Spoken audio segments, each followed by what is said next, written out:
Is it really 50? I thought it was 60. Okay, fine. That's fine. Hi.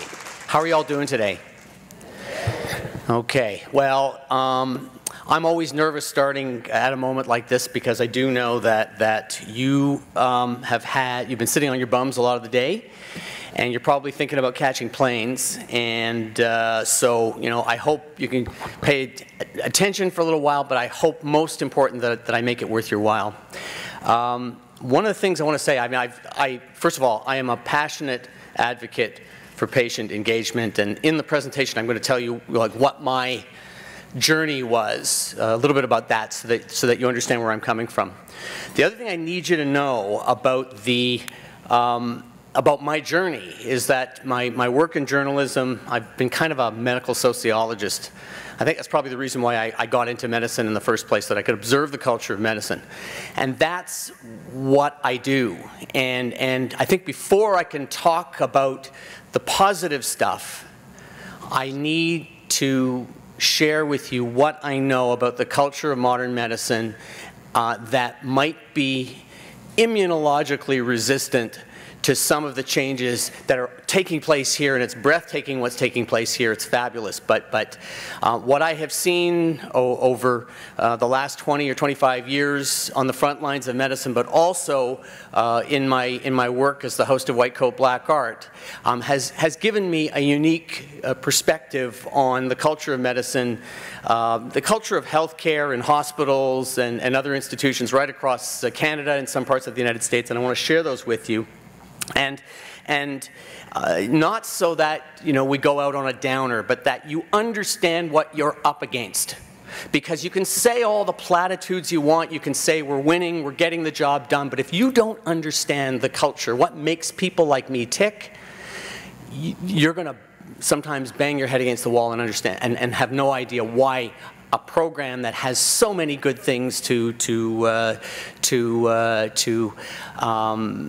benefit patients and everybody is somehow not flying. So I want to share that with you, and really what I want to talk about is the disease of the lack of empathy that occurs in healthcare, and I think that's the biggest problem that we have today.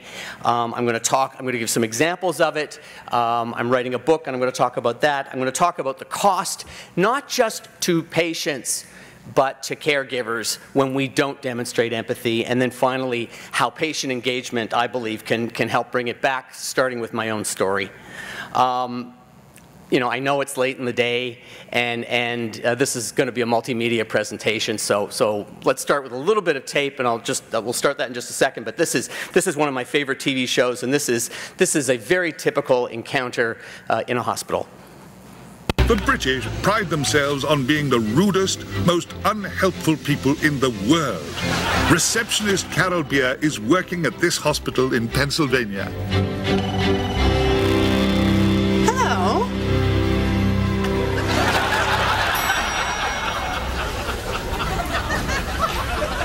This is my daughter. She's a big, brave girl, and she's going to have an operation today. Name? Tell the nice lady your name. Danielle. Danielle what? Danielle Lloyd. Age? Nearly 6.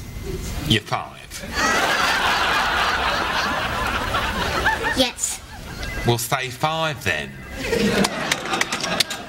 Address? Where do you live? With Mommy and Daddy.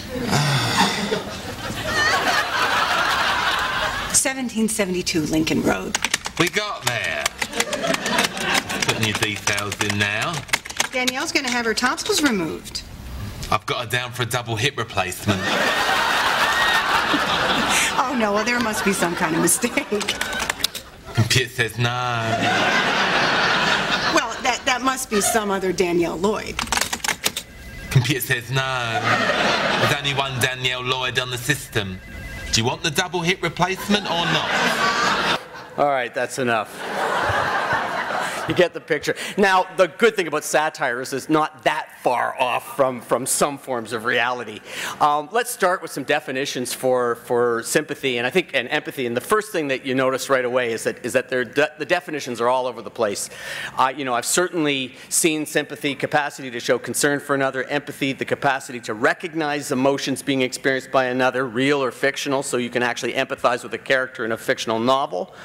But I've heard all kinds of contradictory definitions, and if you're confused, then you're not alone. On White Coat Black Art, we're not afraid to unpack the seamier sides of the culture of medicine and to talk about experiences that are often unmentionable. And here's another bit of tape that I thought you might find amusing right now. Okay, heart sounds good. All right, Mr. Griffin, I'm just going to need you to drop your pants and we'll check your prostate. What? Drop your pants, turn around, and lean forward. Okay. So how's this work? You just feel my pulse, so it...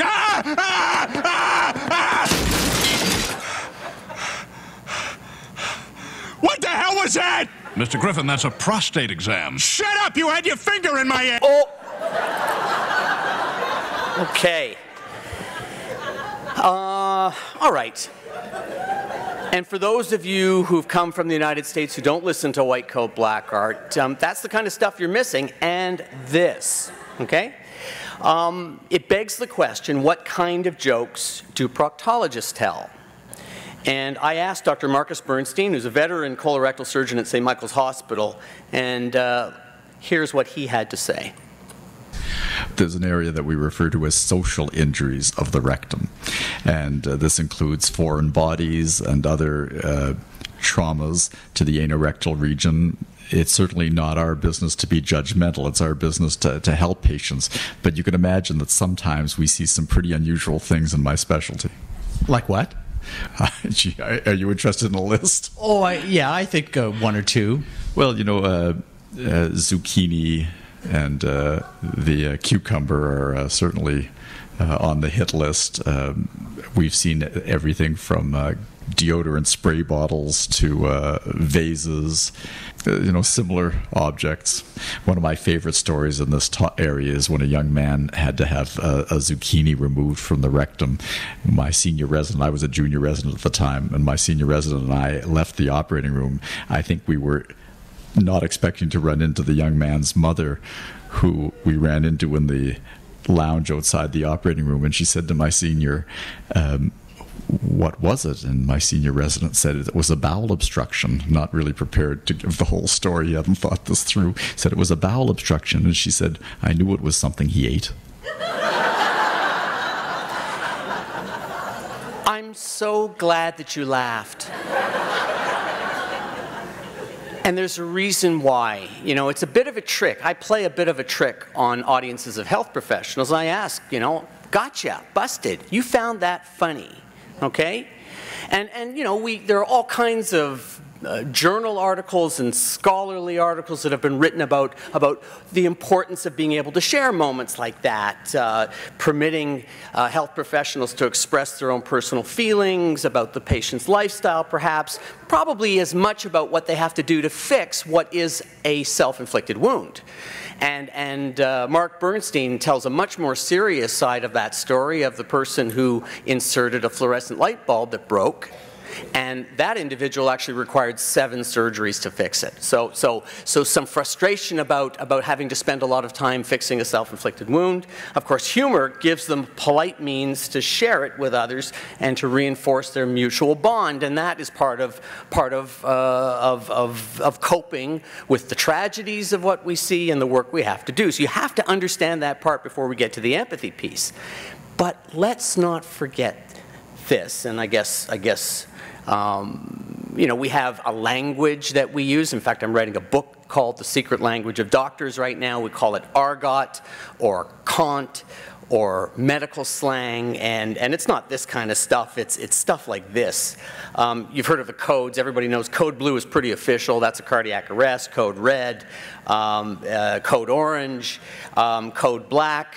If you go on Wikipedia looking at all these hospital codes, you'll find that there are different ones in different countries. Code Blue is pretty universal. So what do you think Code Brown stands for? One or two places, it's an environmental emergency. But really, most of the time, it's a poop emergency, and the health professionals, it's a very telling thing, but the health professionals who have the Code Brown stories from hell are usually the ones who have to clean it up.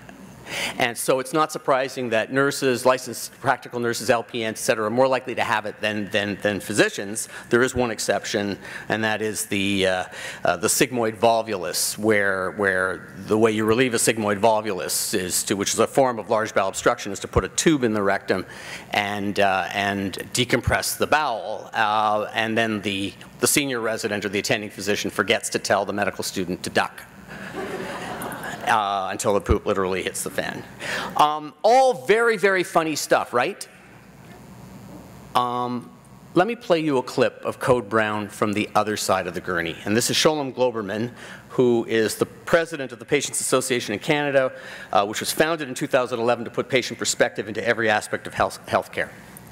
When they prepared me for the CT scan, they told me that when I had the CT scan, there's a fluid that they give you, also that they inject in you, that might make me feel warm or hot. It might give me flushes. It might make me feel bad. It might make me ill later on. In some cases, it might make me very ill. And in certain cases, it might even kill me. That was the preparation. They didn't tell me that I might shit my pants. They said nothing about that. Yet when I went back to the emergency room from the CT scan, what happened was that I suddenly had this terrible urge to defecate, and it was all over the gurney, all over the floor, all over everything, and no one had prepared me for that. I mean, that was part of the story. How did you feel? First of all, it's very shocking to suddenly feel that you can't control yourself. I mean, that's a very shocking and scary thing to happen. You feel horrible, and you feel a little bit violated, and you feel a little bit ashamed, and you feel a little bit like you're imposing. I mean, it's all of those things. And then what happens is that after the shit has come out all over everything, they come and they clean it up as if it's nothing. And until I heard Sholem say that, I think it was probably the first time that in a long, long time that I considered it. You know, think about it. You know, we all have a job to do, and I guess part of behaving as if nothing happened is a way of sparing some embarrassment. But clearly, to Goldman, there was another side to the story. And so there's an instance in which I think most health professionals kind of retreat to their own side and tell a joke about it, but aren't ready or willing or able to hear it from the patient perspective. A couple months ago, I had the honor of visiting here in Kingston at Kingston General Hospital to begin to hear some of the experiences of the patient experience advisors here. And one story caught my ear. Many of them did. I'm going to try to pack as many of them in as I can. But I want you to hear a few moments of Ellen Botter, who's been a patient advisor for 3 years, subcommittee on emergency, and she tells an emergency story of the way the care of her husband was doled out. Her husband has dementia, from her point of view. I was amazed at the lack of communication in the emergency department. By the time my husband, on one occasion, by the time we were in and out of there, I had to inform 7 people that he had dementia. The message never got passed on, and I had to talk about his dementia in front of him. It was very demeaning. I think I just had the general feeling that we were dismissed, and that you have a special connection with your spouse when your spouse has a dementia, and you don't want to speak for them, but you need to supplement that, and so I was never spoken to. It was just not pleasant.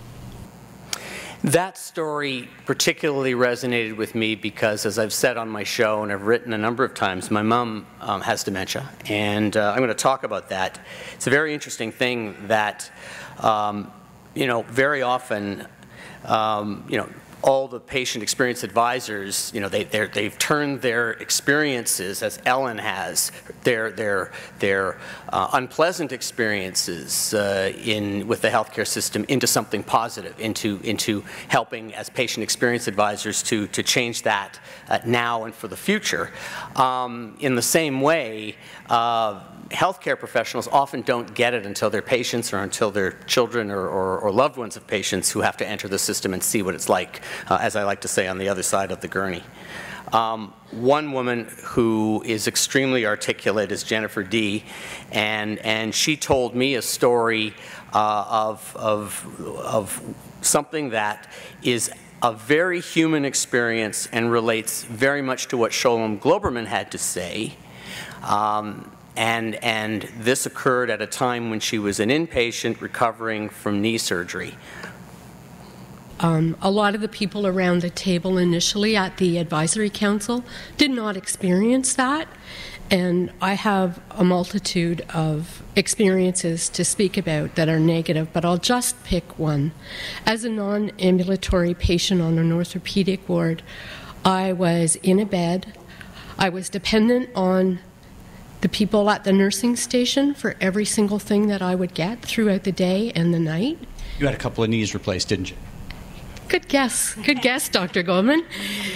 So I rang the buzzer, and of course I was on IV and getting lots of fluids. They were coming in, and surprise, they were also going out. I said I need to use a bedpan. The nurse brought me a bedpan and left me. She came back about 20 minutes later, and I said, "I'm sorry, it's very full. You might want to use 2 hands." She said to me, "I know what I'm doing."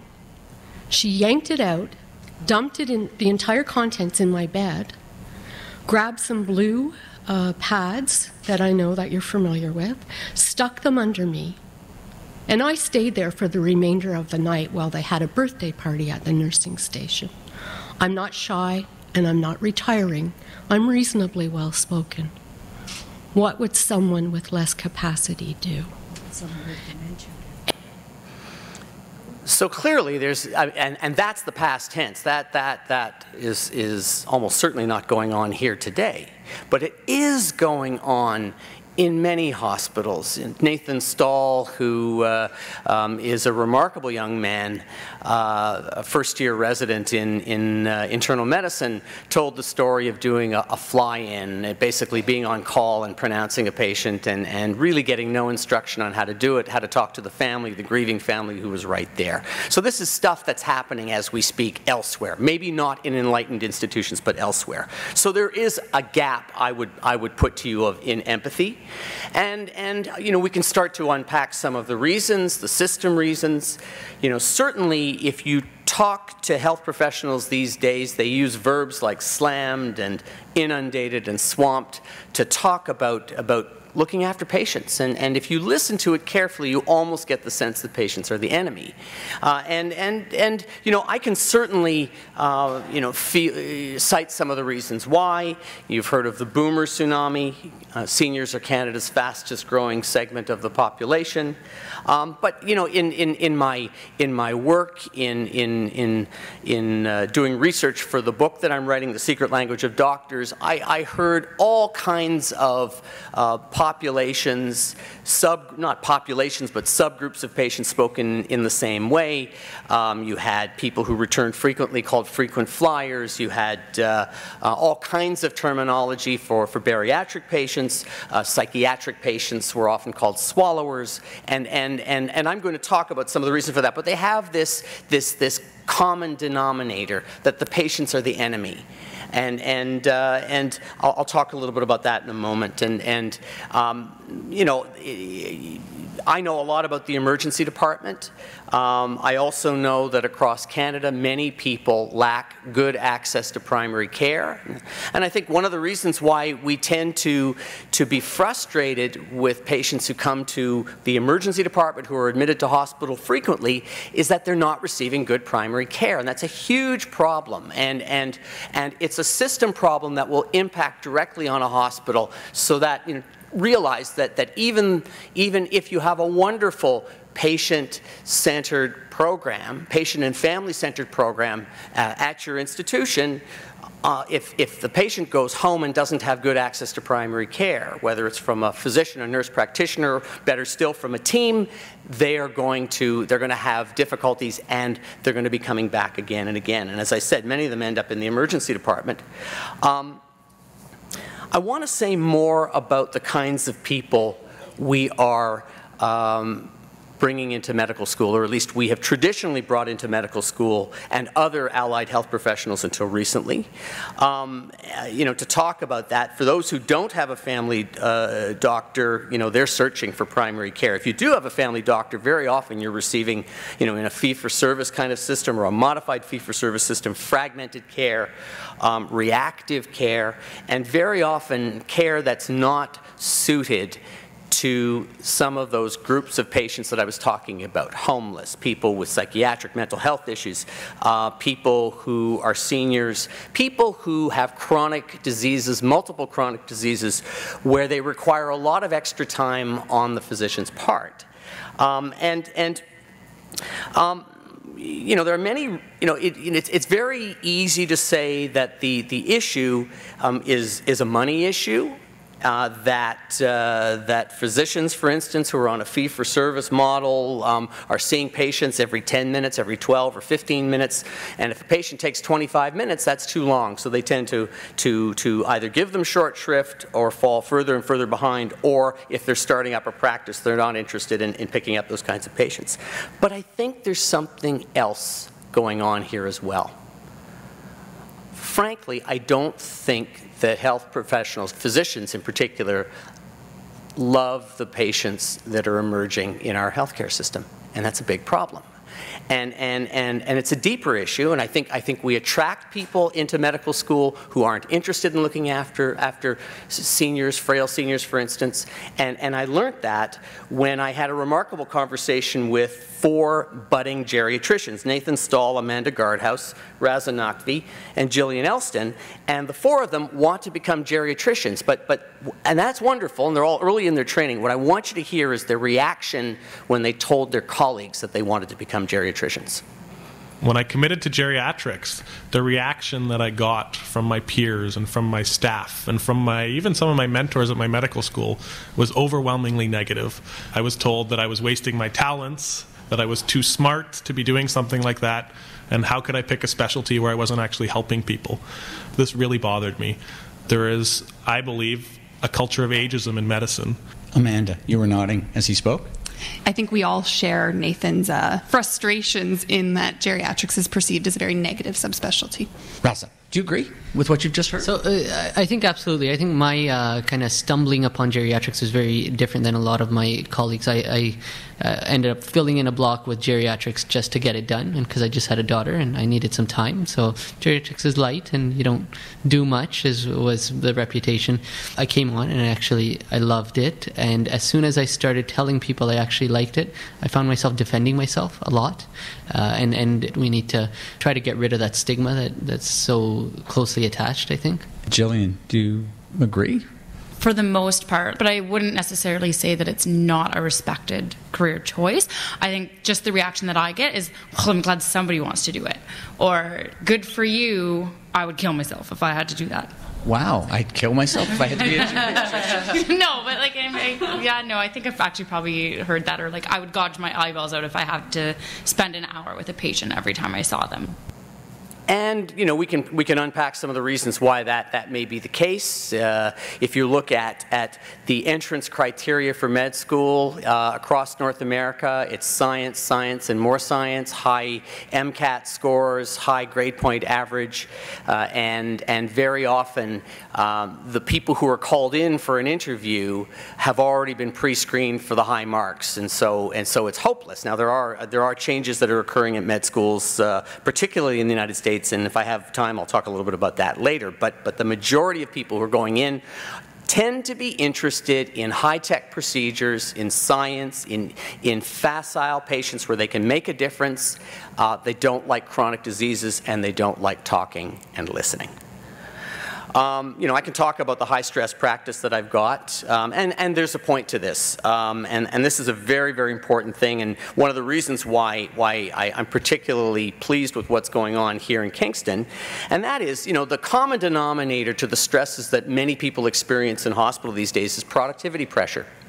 We are all being asked to do more with less. We're being asked to see more patients, more complex patients, faster and faster and faster and faster.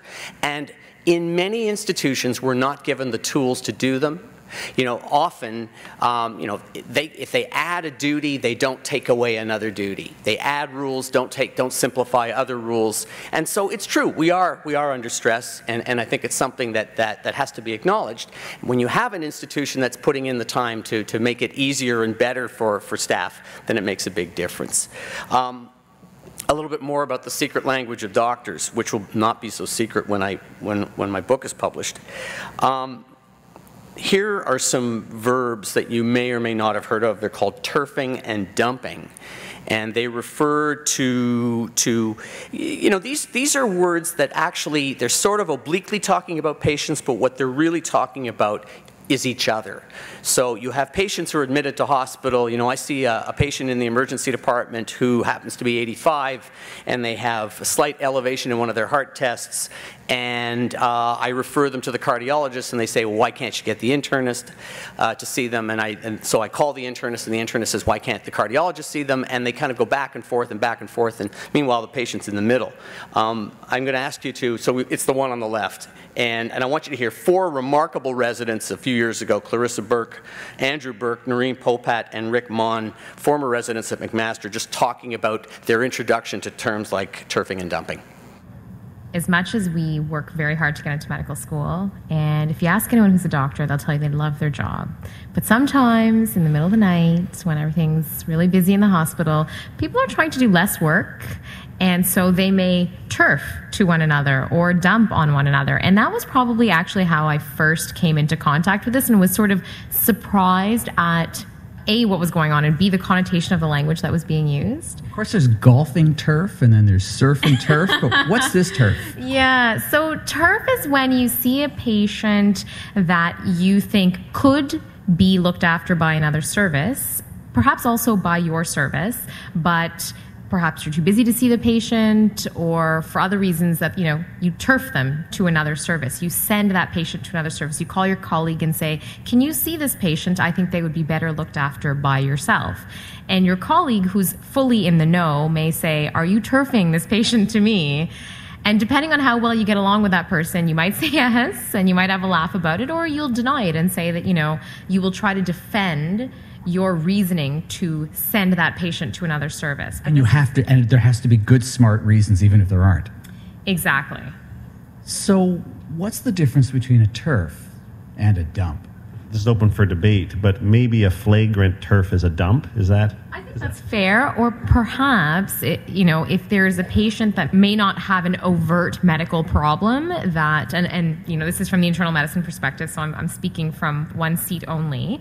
You can often be referred a patient that sort of has no real medical problems but can't go home because they're not coping well at home, they're not eating and drinking as well as they should, or looking after their personal hygiene, so they need to come into hospital and be looked after by some of the allied health care, or perhaps have the social worker get involved. You'll get a referral, and either fictitious medical problems are made up, so you'll see the patient and discover there are no medical problems and there are some social issues, or someone will just say to you, I don't really have any medical problems with this patient, but they just can't go home. So that could be kind of like a dump. And you heard another bit of slang, social medicine, or a social admission, which is slang for no real medical issues here. Why am I admitting this patient? But I can't send them home. Now, your first reaction here may be anger for some of you. You may be thinking, just give them a lesson in medical professionalism and we'll fix the problem. Just tell them, just have an exemplar say, point out whenever they're using terms like that. Not here. We don't use that term anymore. But you have to drill down a little deeper to try to understand why those words exist. And in fact, of all the slang in medicine, turfing, dumping, blocking, there's more literature written about the basis for these terms than any other in the culture of medicine. This is actually scholarly articles. A linguist named Deborah Keller-Cohen said that the language is a signpost for ideology. So what's the ideology, or what's the feeling going on here? Well, Stern and Caldicott's written quite a bit on turfing and dumping over the last few years, said this in one of her articles: residents can feel angry and frustrated about receiving patients seemingly rejected by other doctors, while feeling powerless to prevent the transfer of patients for whom they can offer neither effective treatment nor continuous relationship. And so there is clearly, this language is symbolic of a battle that's going on inside the hospital. So between different groups of professionals, and you need to understand that. You can't just say the language is bad or the attitude is bad, but to try to find out the reasons for the attitude. But I do want to make a point. While this battle is going on between internal medicine and cardiology over whether to admit your mom, your dad, your aunt, your uncle, your grandparent, turfing and dumping are not empathetic terms, are they? But this is real, and it goes on all the time. The other thing, though, that's really interesting about this is that this conversation doesn't go on in front of the patient or their family. Does that mean that patients don't know? Oh, they know. They know. Really interesting study by Caldicott, post-interviews of people admitted to hospital who were seen and admitted by one service versus those who were seen by one service and then referred to another service. And even though nobody said anything to them, they got the vibe. The patients who weren't turfed felt good about their hospital care. The ones who were turfed were more likely to say negative things about their care. So the point is, they weren't told, because these conversations happened a few feet away from them in a private room, but they knew. And it affected their well-being, and it affected their care. There are also, I think, issues in particular about different groups of patients. I can talk about some of them at length, but the one that I think I want to mention in particular are the attitudes that we sometimes see towards seniors.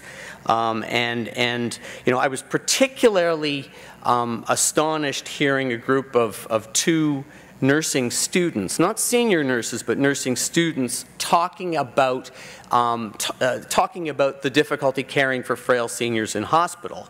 And I don't want, when you listen to this, I don't want you to see them denigrating the work, but they were talking about the frustration that they felt dealing with a sizable group of patients who were sicker, and they felt they were under personal stress and were clearly feeling difficulty delivering the care that they wanted to. At the risk of making myself sound awful, I think when you do walk in and you see an older patient, you know that they're going to require more care and more of your time. And I don't necessarily think that's a bad thing, especially if your workload is appropriately managed. In terms of the care that I've seen, I think those wards are chronically understaffed, and it has to do with the fact that generation in particular is not one to complain, I think. And I think they're scared to say something or complain about care because they're afraid that'll lead to worse care on the part of either the nurse or the doctor or the system in general. So I don't think there's a strong enough advocacy voice coming out of that group. Walking onto a floor with elderly patients, I think the impression is given that you're doing a lot more hands-on work with the patient, and you have to have more patience with that patient. You might be doing bed baths. There's a lot of the hands-on, more grimy work associated with care with older patients.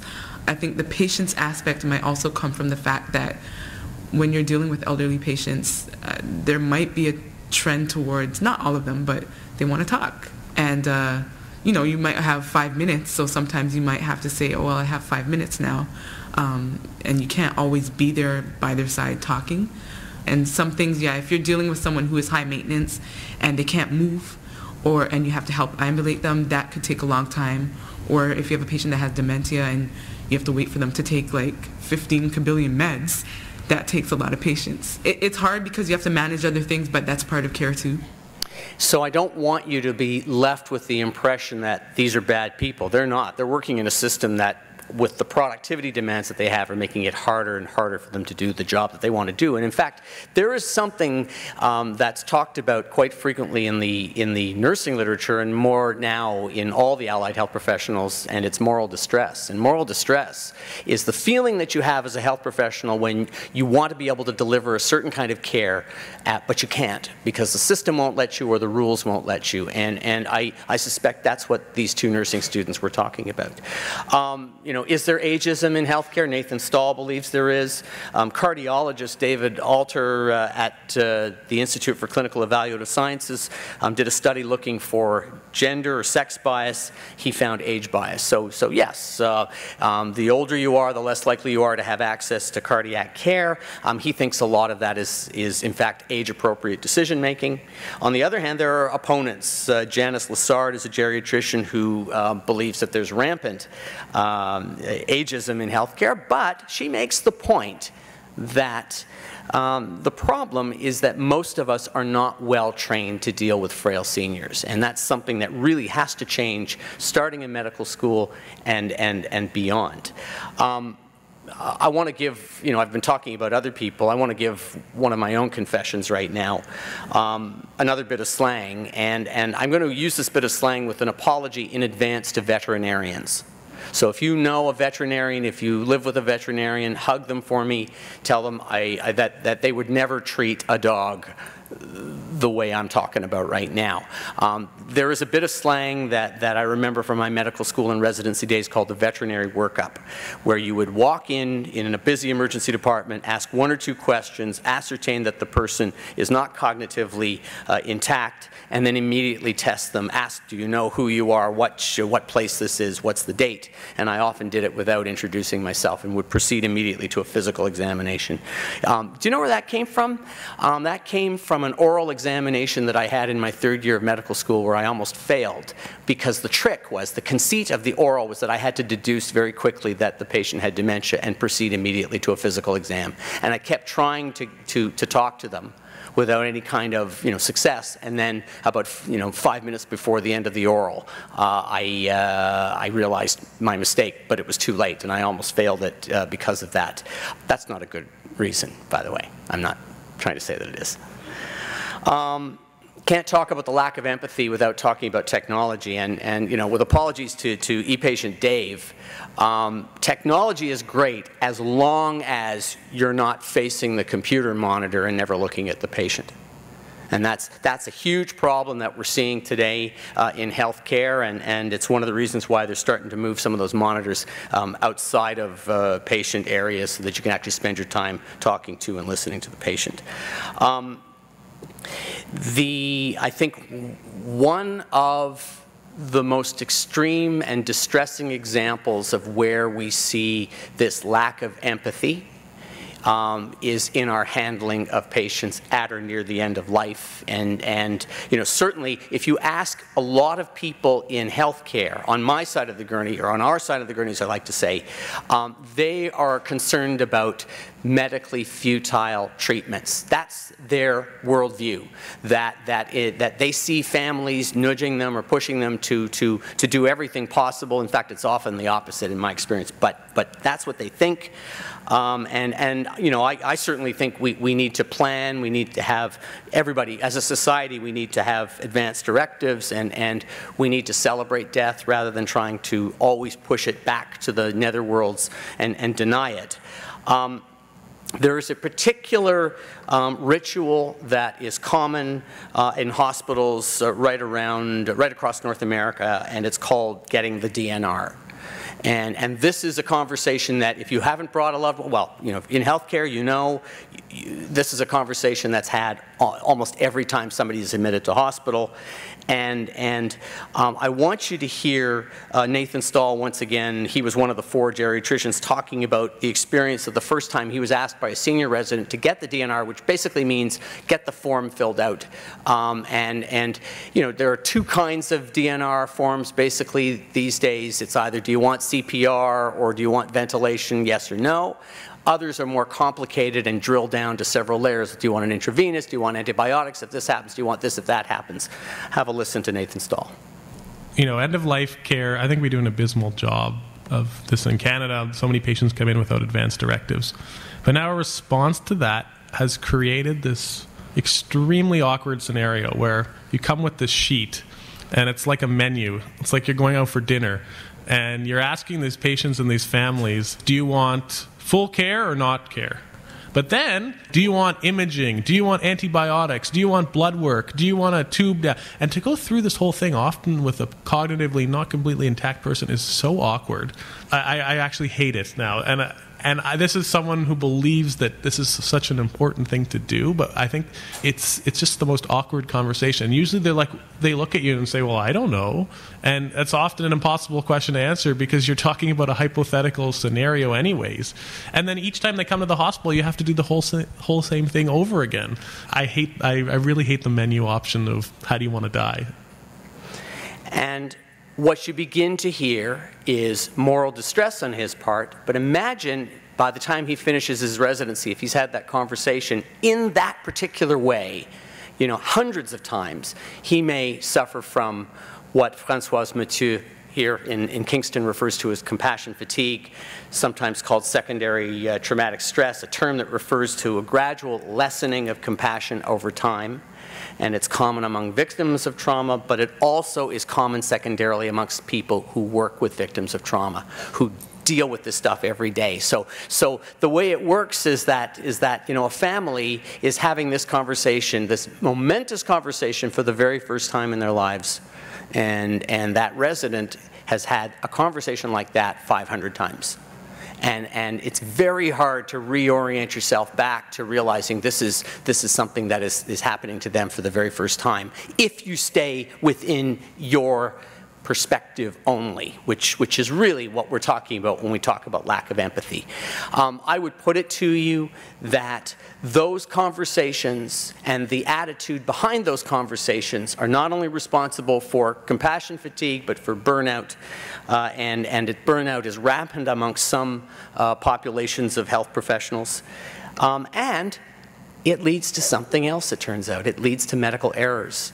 Many of the medical errors that occur because of a lack of empathy for patients, an inability to, and when you have lack of empathy or you don't have time or you're not making time to listen to the patient, correcting your, you know, what you think is true about their loved one's medical history, then you're going to make mistakes. And it's a telling thing that 8 out of 10 hospital administrators believe that patients are likely to have a serious error while in hospital. You may remember this statistic, nearly 1 in 4 nurses in the Rate My Hospital series by CBC, they said they wouldn't recommend their hospital to family and friends. So it also breeds cynicism and it's interesting, you know, I usually spend a lot of time talking about medical errors, and I know that is a deep and abiding concern, and one of the reasons for patient-centered care, because of the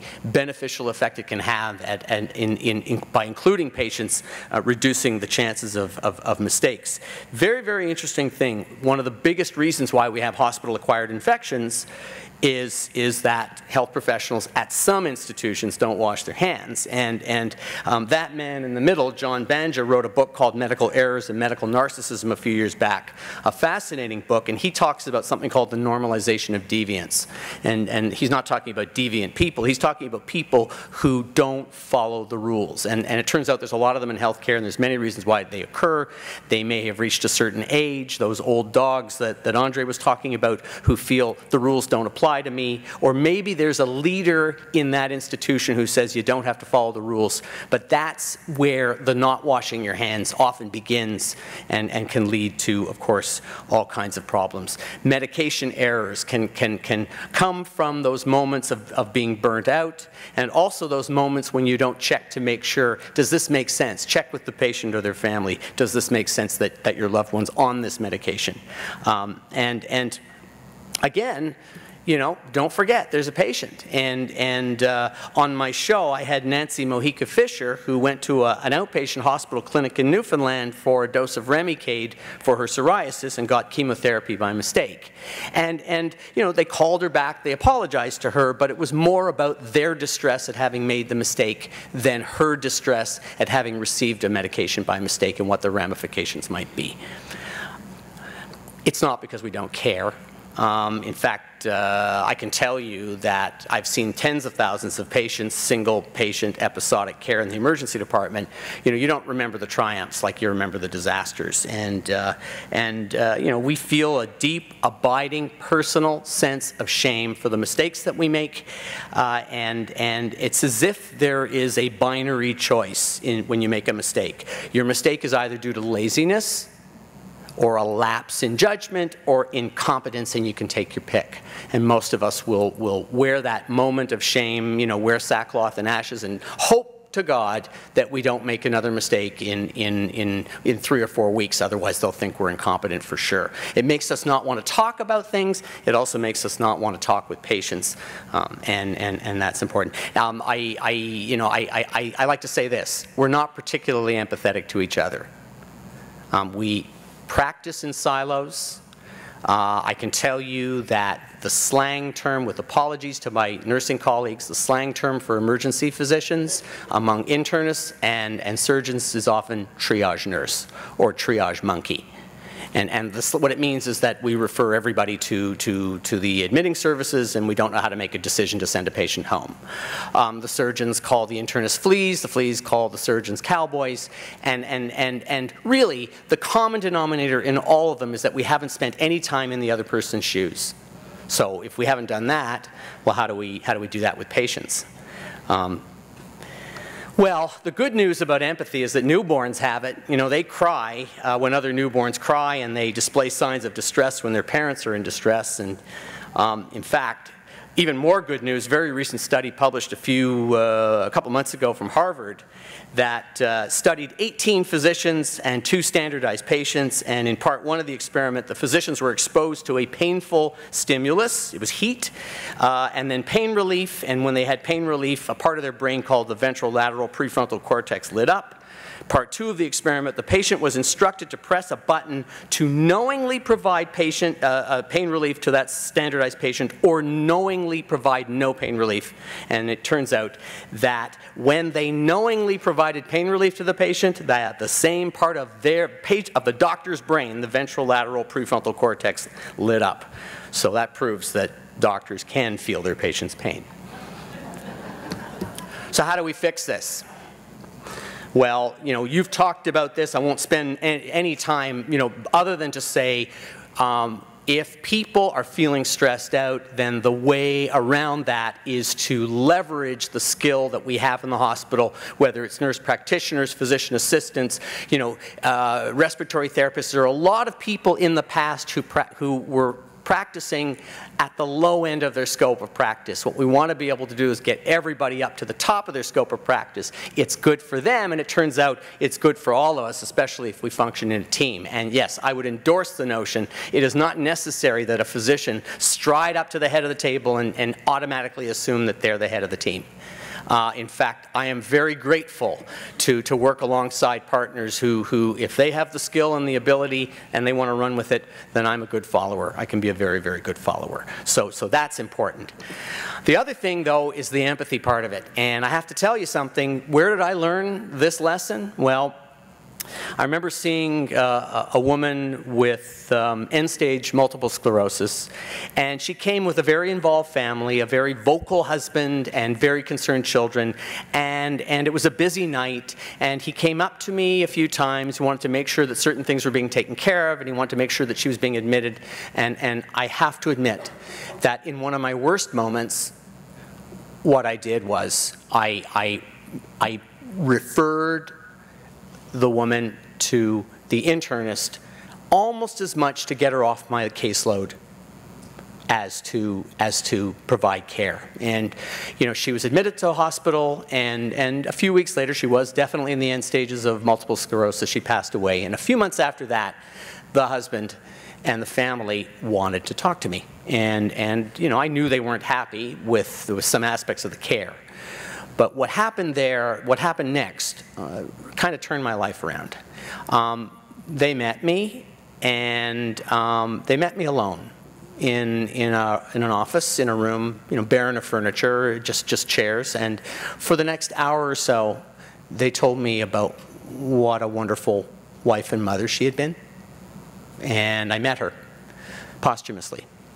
And they said some very pointed things to me about how, in their moment of need, you know, I did the correct things, but that my eyes were cold, and that I looked like I was in a hurry, and I looked like I was impatient. And you know, I'd like to say that, you know, I wish those moments never happened, but I have to tell you that every good thing I've ever done in this world, every good, positive thing I've ever done in this world has come from a mistake. And if you learn nothing from me today, learn that one. And long before apologies became kind of commonplace in medicine, apologizing for mistakes, heartfelt apologies, that was my introduction to a patient and family forum, which of course they're doing here. It was an ad hoc forum, but it was a real eye-opener, and it was a lesson for me. And that's why I'm amazed at what's happening here. You know, you've heard all day about patient engagement at Kingston General Hospital, so I don't need to talk about that. I just want you to hear some of the stories that I heard. You know, Doug Davey, who's one of the founding members of the Patient and Family Advisory Council, talking about the incident that got him involved and then his getting involved. In my particular case, I had a bad experience one night. The hospital staff invited me to have some input in how they should be running our healthcare, given that our parents had no say as to what was going to happen to them when they come through the door. The opportunity to have a say has presented itself, and there we are. That's pretty much what we're doing. What was your bad experience? What do you want to say about that? No, I don't need to say that it was looked after properly as far as I'm concerned, and it wasn't an amazing, terrible, terrible thing that happened, and I have heard a lot worse stories since I've been part of this group. So what happened to me was very minor, but enough to wind me up, and that's what it took. So the whole thing here, and it took me a long time to get this, can be summed up in this: nothing about us without us, nothing about you without you.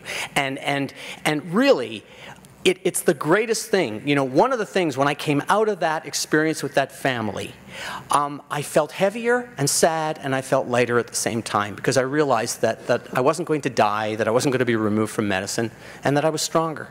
And that I learned to consider their perspective, and that's the thing that I shall be forever grateful for. It's not tokenism, and Glenn Othwaite said that to me very clearly when he spoke to me. He thought it might be, but he found very quickly thereafter that Kingston General Hospital really was interested in what he had to say, and you've seen the signs of it all day today, from name badges that actually say who you are and what you do, and don't put all kinds of gobbledygook on it that's of interest to us but not of interest to you. Signs around elevators that mean something, and of course not visiting hours but just visiting.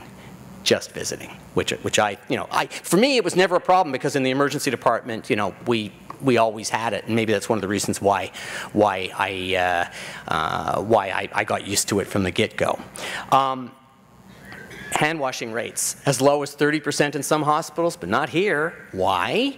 Because the patient experience advisors, the patient council, said you should post your rates so that everybody walking in and out of that ward can know. And you know what? I have not seen any technique that has worked better than that at raising the rates of hand washing in any institution. It's really a marvel. It's amazing. And it's not, you know, some hospitals are experimenting with high tech, where they want to, you know, give you a personalized hand sanitizer that with an electronic sensor that marks the number of times you pump it. That works a lot better, folks. Okay? I know that I'm close to the end. This one you got to hear. You got to hear Marla Rosen talking about role reversal because you know when you want to get an interview for a job, you know you expect the poobahs and the bosses in the hospital to interview you, but to have a patient experience advisor talking to you, patient advisory council member talking to you. Let's play it. It's the culture needs to change, and that's where it's baby steps, it's little things. It's no different than I've sat on interview processes for RNs, RPNs, top management, and we as patient advisors get to ask questions to these young new nurses that are coming. Do you even know what patient-centered care is? Do you, like, and we give scenarios and we give things that might happen. And it's interesting that it's become a culture change, even in how they're teaching them, and I'm hoping that if we catch them before they even get on the floor and teach them about it, that you know the young nurses will it will slowly change. It is a slow process, and it's a tough process, and you're teaching, you know, doctors have been doctors for 40-something years to walk in a room and ask somebody how they are, or actually introduce themselves, or ask the caregiver how they are today, or how the experience was. It's very difficult for them to change. I do see it coming. It's coming slowly. I mean, there are a lot of issues, but I do believe, and I guess that's why we all sit on a council, to make positive changes and baby steps and move forward. And I want to be able to say that you know there's a long way to go in the culture. Not every institution gets it. And I want to point this out. There are a couple of initiatives that I thought were interesting, not here, geriatric emergency departments and posting emergency department wait times. The reason I want to mention these, and this is so that, you know, a geriatric emergency department that's suited for patients who are frail seniors, and posting emergency wait times, and that means putting them online in real time as close as possible. I thought they were good initiatives because they were patient-centered initiatives. What I heard, and more recently have heard in the newspapers and in other media, is a pushback in which very smart healthcare professionals are saying, well, the information isn't very good and we don't want people with a heart attack to decide that they're going to go to an emergency department across town instead of one nearby because they're misinterpreting it. Yes, I know that there are objections, but that's the culture of modern medicine that may be objecting to it. I saw patient-centered initiatives, and I just want to close with a shout-out to some amazing forward-thinking leadership that gets it and has taken, I think, a very big risk, a risk that I think will pay off in the long run, and I will be very, very interested in seeing how they make progress in the years to come. I know we're done, but I do want to say, you know, why should we do this? Because it's not just good for patients. It won't just make them safer. It's better for us. I feel better when I'm connecting with my patients, and the person who taught me that was my mom. And I learned more about health care from the way my mom was cared, good and bad, than I ever learned in medical school. Thank you.